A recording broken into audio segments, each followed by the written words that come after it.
Hi, dear bankers. Welcome to EduTap. This is CAB on the Go series of Advanced Bank Management और ये है इसका lecture 3। जो series के बारे में नहीं जानते मैं बता दूं कि ये सीरीज़ हम लेकर आए हैं कि चलते फिरते जब आपके पास टाइम है ये हाफ एन आवर की वीडियोस आप वॉच कर सकते हैं एंड 50 वीडियोस इसमें टोटल प्लेलिस्ट में आएंगी ABM से रिलेटेड। तो उसमें हम मोस्ट इंपॉर्टेंट टॉपिक्स जो हैं उनको कवर करेंगे। सो आज का जो टॉपिक है that is random sampling and sampling distribution, very important generally also and from examination point of view also. So random sampling क्या होता है ये करने से पहले I want to show you something. तो अगर आप edutap.in पे आकर एग्जाम्स में यहाँ पर ये कैब का सेक्शन आपको दिख जाएगा, इसमें फ्री मटेरियल पर क्लिक करते हो तो आपको यहाँ पर रीडायरेक्ट कर दिया जाएगा इस पेज पर। ठीक है, तो आपको ये डाउनलोड करना है। ठीक है, जो PYQs यहाँ पर दिए हैं, डाउनलोड PYQs कैब के, और इससे आप यहाँ पर ये जो पेज है ये खुल जाएगा। इसमें अपनी डिटेल्स डालकर आप कैब के previous year questions, MCQs and most important topics जो हैं उसकी एक बुकलेट डाउनलोड कर सकते हो। फ्री ई बुक है ये, और ये आपको एक स्ट्रक्चर देने में, एक डायरेक्शन देने में अपनी प्रेपरेशन को बहुत मदद करेगी। Right, so let's start with the topic today, that is random sampling. तो रैंडम सैम्पलिंग क्या होता है? देखो, ये हमने पिछले लेक्चर में भी थोड़ा सा पढ़ा था कि रैंडम सैम्पलिंग का मतलब है कि आप रैंडमली कोई चीज़ उठा रहे हो, उसमें बायस का जो चांस है वो बहुत कम हो जाता है। क्यों? क्योंकि आप कुछ सोच के नहीं उठा रहे, आप बस रैंडमली कुछ भी उठा रहे हो ताकि जो पॉपुलेशन है जो आप स्टडी कर रहे हो उसके मोस्टली फीचर्स आप कवर करो, है ना। तो ऐसा होता है ना, चिट्स जब हम डालते हैं या कोई खेलते हैं ना, गेम्स वगैरह खेलते हैं कि एक जार में हमने सारी पर्चियां डाल दी और फिर रैंडमली हम पर्चियां पिक करते हैं, तो उसको सबसे ज़्यादा नॉन बायस तरीका माना जाता है। क्यों? क्योंकि आपको पता नहीं है कि आपको कोई पैटर्न नहीं दिख रहा, कुछ नहीं दिख रहा, आप बस उठा रहे हो, सिलेक्शन कर रहे हो, है ना। तो सैम्पल्स को जब हम रैंडमली कलेक्ट करते हैं पॉपुलेशन में से, that is called random sampling. And इसमें हर एक ऑब्जर्वेशन का जो चांस होता है that is a zero chance, non zero chance of being selected, क्योंकि सभी को सिलेक्ट किया जा सकता है और सभी के चांसेस जो है सिलेक्शन के वो इक्वल होते हैं। So it is the foundation of the most statistical techniques because it reduces bias and reliable generalization को ये अलाउ करती है, बहुत ज़्यादा रिलायबल आउटकम्स जो है ये देती है। 4 तरीके की रैंडम सैम्पलिंग हमारे पास होती है: simple random sampling, systematic sampling, stratified and cluster. ठीक है जी, तो वन बाय वन देखते हैं इनका क्या मतलब है। सिंपल रैंडम सैम्पलिंग का मतलब है कि बिना मतलब कुछ सोचे आंख बंद करके आप कुछ भी उठा रहे हो। तो फॉर एग्जाम्पल ABCD आपके पास ऑप्शंस दिए हुए हैं और इसमें से आपको दो जो है any two you have to pick. तो आप A भी उठा सकते हो, B भी उठा सकते हो, C भी उठा सकते हो, D भी उठा सकते हो, है ना। तो इनके जो कॉम्बिनेशंस बन सकते हैं अलग अलग, वो कोई सा भी कॉम्बिनेशन बन सकता है। तो जितने भी टोटल कॉम्बिनेशंस हैं वो, लेट मी टेल यू, यहाँ पर 6 कॉम्बिनेशंस आएंगे। और वो मुझे कैसे पता चला? ये तो बहुत छोटा ऑब्जर्वेशन है, इसको तो हम कैलकुलेट भी कर सकते हैं कि A and B, A and C, A and D, B C B D, है ना। लेकिन जब हम प्रोबेबिलिटी पढ़ लोगे तो आपको और अच्छे समझ में आ जाएगा कि इस तरीके से हमने कैसे कैलकुलेट करना है कि कितनी प्रोबेबिलिटीज बन सकती हैं सिलेक्शन की। ठीक है, तो वो 6 चैप्टर करने के बाद आपको समझ में आ जाएगा। बट अभी के लिए मैं आपका काम आसान कर देती हूँ। लेट मी टेल यू कि 6 पॉसिबल सैंपल्स बन सकते हैं टोटल। अब मुझे एक बात बताओ, कितने चांसेस हैं कि A और C उठे और कितने चांसेस हैं कि B और C उठे? 1/6। 1/6 चांस है, कोई सा भी ऑप्शन उठा लो सबके चांसेस 1/6 हैं। तो इसे हम कहते हैं सिंपल रैंडम सैम्पलिंग। हर एक ऑप्शन का इक्वल चांस है of being selected, non zero and equal chance, और प्रोबेबिलिटी जो है वो सबकी इक्वल आती है। अब अगर हम देखें कि how often each teenager appears in these 6 samples, है ना, ये जो 4 हमने A B C D बच्चों की बात करी थी, इसमें से इंडिविजुअली ये कितनी बार अकर हो रहे हैं। तो हर एक कॉम्बिनेशन में एक एक बच्चा जो है वो 3-3 बार अकर हो रहा है। तो ये वाली प्रोबेबिलिटी भी सबकी इक्वल आ रही है, दैट इज 1/2। तो इतना ज़्यादा इक्वालिटी के बेसिस पर ये सिंपल रैंडम सैम्पलिंग चलती है। 2 तरीके की हो सकती है ये, एक होती है विदाउट रिप्लेसमेंट, एक होती है विद रिप्लेसमेंट। विदाउट रिप्लेसमेंट का मतलब है कि ये इस घड़े में 1 2 3 4 5 नंबर पड़े हैं, मैंने 2 नंबर जो है वो सिलेक्ट किया। ठीक है, इसको मैंने सैंपल का पार्ट बनाया और उसके बाद मैंने इसको साइड कर दिया, अब ये लिस्ट से गायब है। That is called sampling without replacement. We do not put back the observation that we have already selected. With replacement का मतलब है कि ये घड़े में से मैंने उठाया 2 नंबर और 2 नंबर मैंने वापस घड़े में डाल दिया। तो अब दोबारा मेरे पास जब सेकंड ऑब्जर्वेशन, मैं सेकंड सैम्पलिंग कर रही हूँ और उसमें कोई ऑब्जर्वेशन उठा रही हूँ, तो दोबारा से 2 के चांसेस हैं ऑफ बीइंग सिलेक्टेड। ठीक है जी, तो इसे हम कहते हैं sampling with replacement. Infinite population, अच्छा ज़्यादातर कौन सी चलती है? ज़्यादातर विदाउट रिप्लेसमेंट वाली ही चलती है, विद रिप्लेसमेंट बहुत कम यूज़ होती है, थ्योरी में ज़्यादा यूज़ होती है। इनफाइनाइट पॉपुलेशन क्या होता है? जब जो चीज़ आप स्टडी कर रहे हो उसकी कोई लिमिट नहीं है। आसमान में तारे कितने हैं? इनफाइनाइट, तो उसको इनफाइनाइट पॉपुलेशन बोलेंगे, है ना?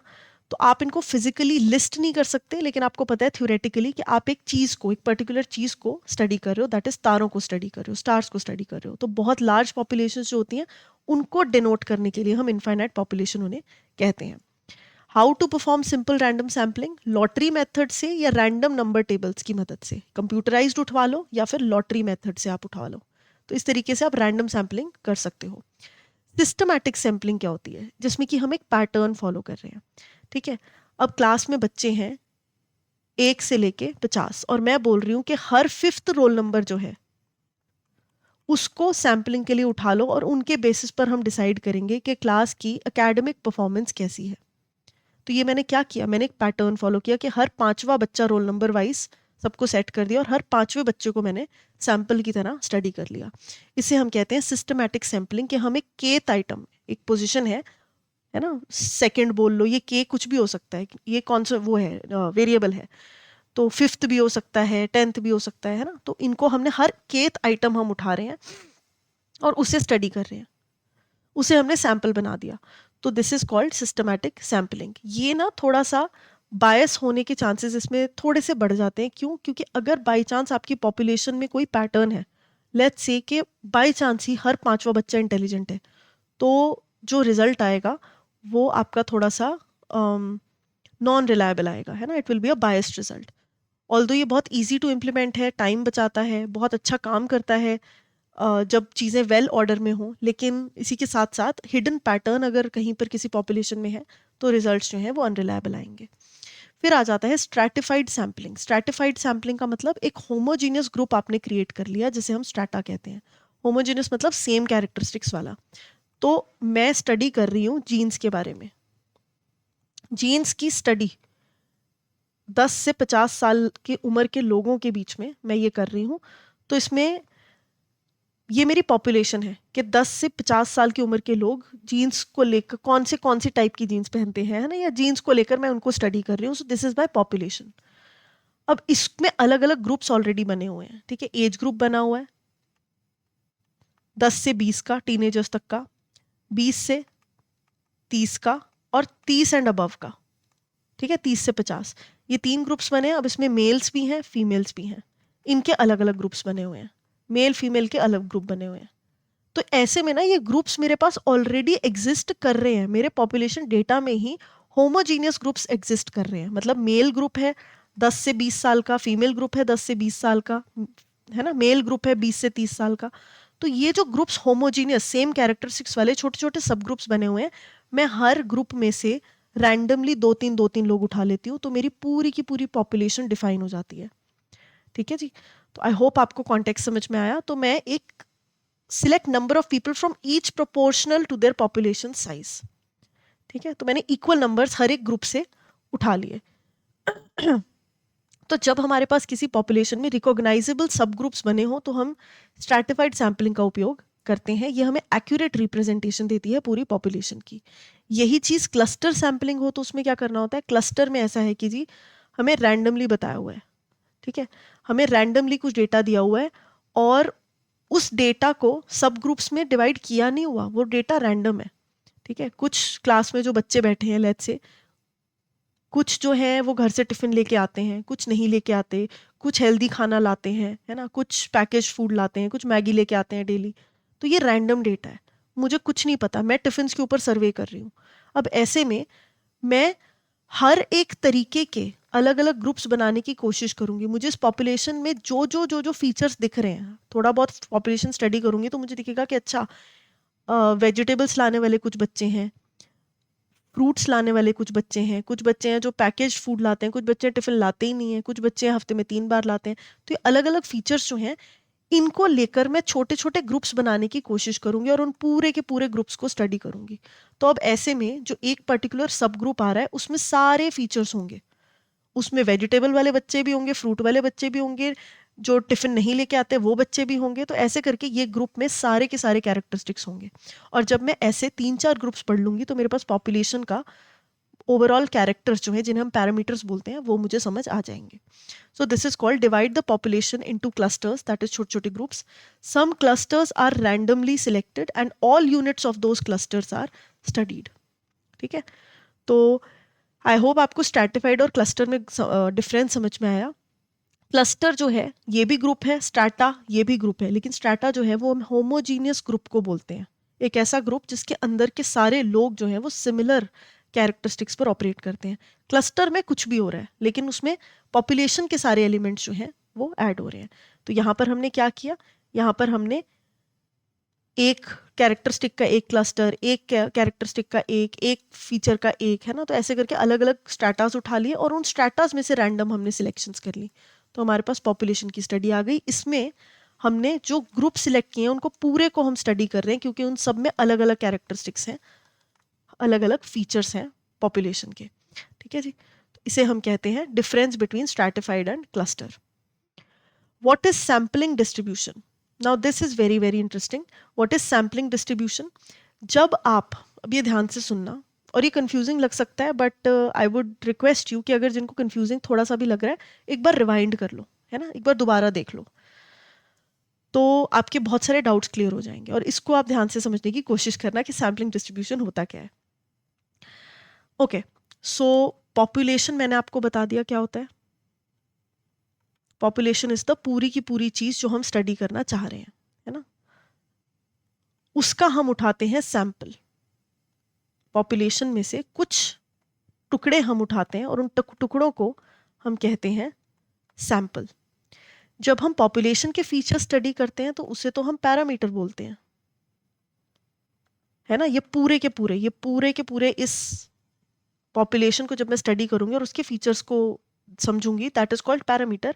लेकिन ये जो सैंपल होता है इसके फीचर्स को जब मैं स्टडी करती हूँ दैट इज कॉल्ड स्टैटिस्टिक्स, है ना। तो मैम वो तो ठीक है, लेकिन ये सैम्पलिंग डिस्ट्रीब्यूशन क्या है?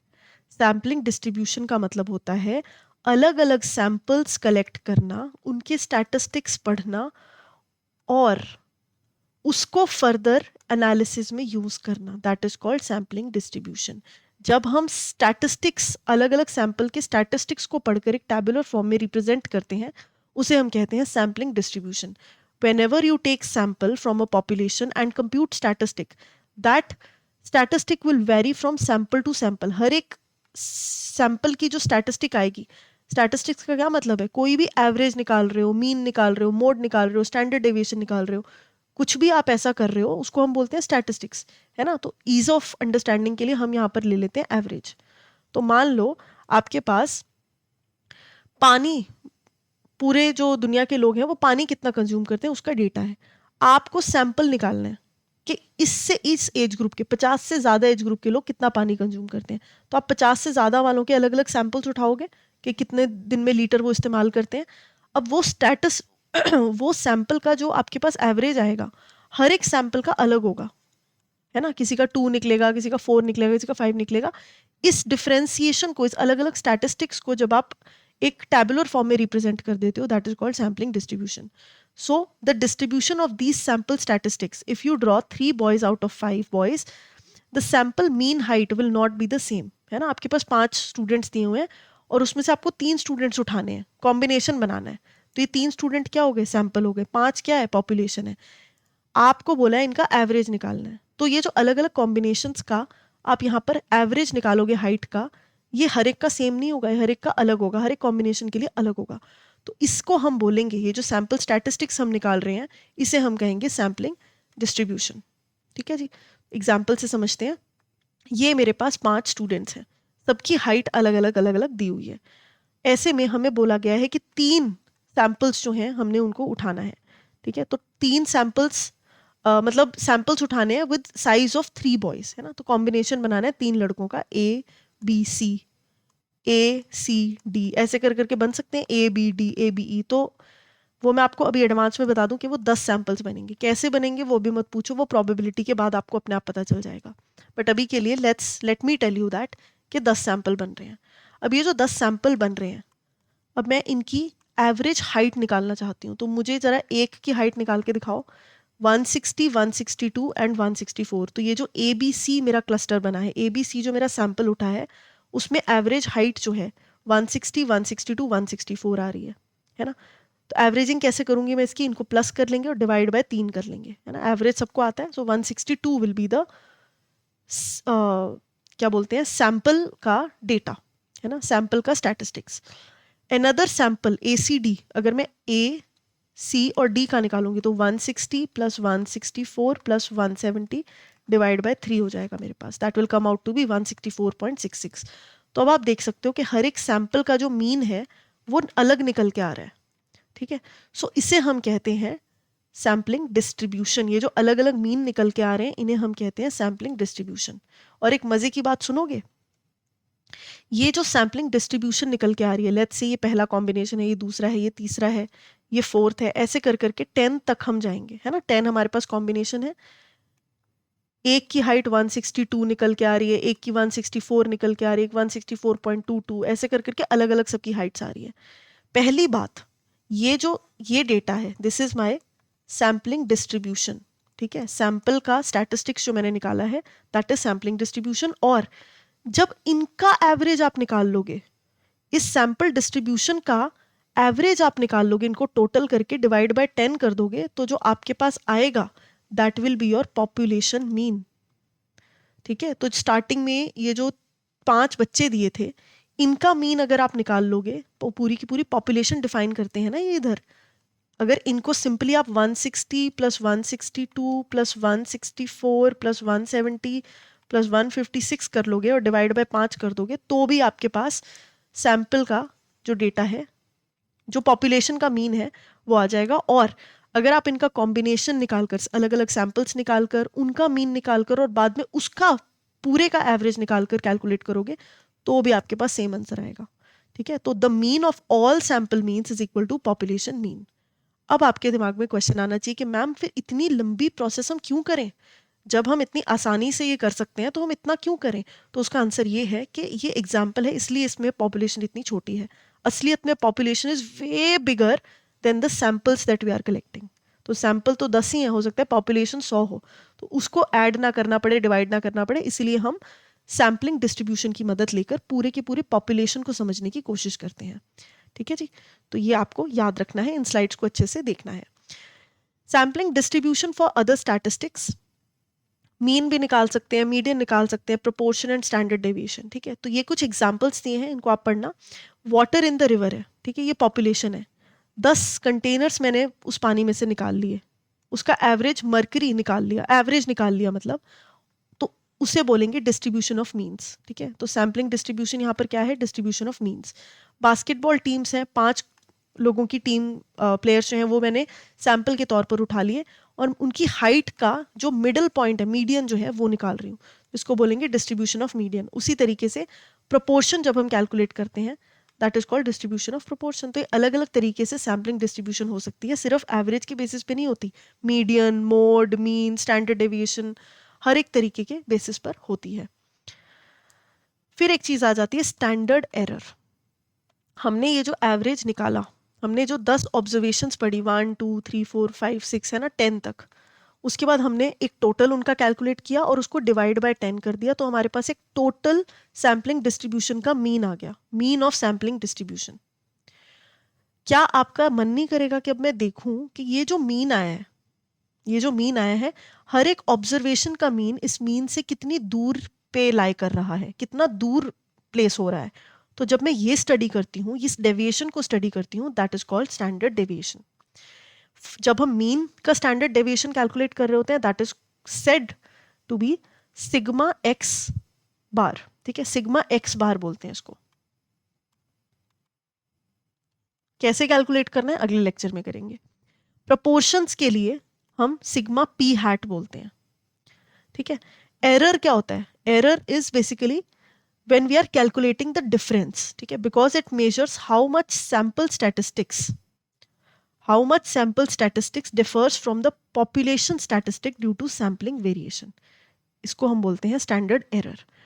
दोबारा से बताती हूँ मैं आपको, अगर आपके पास ये सैंपल्स का अलग अलग मीन दिया हुआ है और आपने फाइनल जब उनका मीन निकाला है ना, उसको एवरेज आउट किया, तो मैंने आपको पीछे एक बात बताई थी कि ये जो मीन निकलेगा, mean of standard sampling distribution जो निकलेगा, this is also equal to population का मीन। तो एक तरीके से हम ये कैलकुलेट कर रहे हैं कि भाई जो पूरी की पूरी पॉपुलेशन हम स्टडी कर रहे थे उसका मीन हर एक सैंपल के मीन से कितना दूरी पर लाई कर रहा है, उसमें कितना डिफरेंस है, कितना डिस्टेंस है, that is called standard error. ठीक है जी, ये डिस्टेंस जितना स्मॉल होगा उतना ही मतलब आप एक बेटर एस्टिमेट कर पा रहे हो, जितना ये स्टैंडर्ड डेविएशन बड़ा होगा इसका मतलब लेस एक्यूरेट है आपके रिजल्ट्स। ठीक है जी, so this is the whole summary of the lecture which I want you to revise and इसके साथ ही फटाफट से अब हम क्वेश्चंस प्रैक्टिस कर लेते हैं। Consider the following statements regarding random sampling. ठीक है, तो रैंडम सैम्पलिंग में क्या होता है, every possible sample has equal chance of being selected, sampling without replacement same unit can be selected for more than once, systematic sampling में हर kth item choose होती है, random sampling reduces bias and allows statistical inference. तो इसमें ए जो है वो बिल्कुल करेक्ट है, क्यों, क्योंकि विदाउट रिप्लेसमेंट में हम सेम यूनिट को दोबारा सिलेक्ट नहीं कर सकते, क्योंकि वो हम निकाल के अलग कर देते हैं, है ना, तो वो दोबारा से यूनिट जो है वो सिलेक्ट नहीं हो सकती। So a retail bank wants to study customer satisfaction. ठीक है, जिसके लिए वो डिवाइड करता है कस्टमर्स को अर्बन कैटेगरी में, सेमी अर्बन में एंड रूरल में। तो ये पॉपुलेशन है पूरी की पूरी, और इसको ऑलरेडी हमने 3 सब भागों में होमोजीनियस ग्रुप्स में डिवाइड कर लिया, अर्बन वाला ग्रुप, रूरल वाला ग्रुप और सेमी अर्बन ग्रुप। अब हमने इसमें से रैंडमली चीज़ें सिलेक्ट करना स्टार्ट किया, तो ऐसे वाली सैम्पलिंग को हम क्या कहेंगे, ऐसे वाली को हम स्ट्रैटिफाइड सैम्पलिंग कहेंगे। Right, consider the following statements regarding collection and classification of data. Primary data first hand है और स्पेसिफिक पर्पस के लिए होता है, बिल्कुल सही है। सेकेंडरी डेटा जनरली चीपर होता है एंड क्विकर टू ऑब्टेन होता है, ये सही है बात। Classification based on states and countries is known as chronological classification, नहीं, इसको ज्योग्राफिकल क्लासिफिकेशन बोलते हैं। And census involves collecting data from every unit of population. तो यहाँ पर जो करेक्ट आंसर है वो ए हो जाएगा। And I apologize because this I think is the question that was already discussed in the earlier class। ठीक है, तो ये होमवर्क क्वेश्चन की तरह मुझे आपको देना था, बट ये somehow इसी में ऐड हो गया, बट कोई बात नहीं, हमारे लिए पिछली क्लास का क्वेश्चन रिवाइज हो गया। ठीक है जी, तो इसके साथ ही आज का लेक्चर जो है वो बढ़िया तरीके से हमने कवर कर लिया है। In case you have any queries you can reach out to us on the given information. मुझे कमेंट सेक्शन में ज़रूर बताना कि आपको आज का लेक्चर कैसा लगा। Right, so I will see you in the next one. Thank you so much.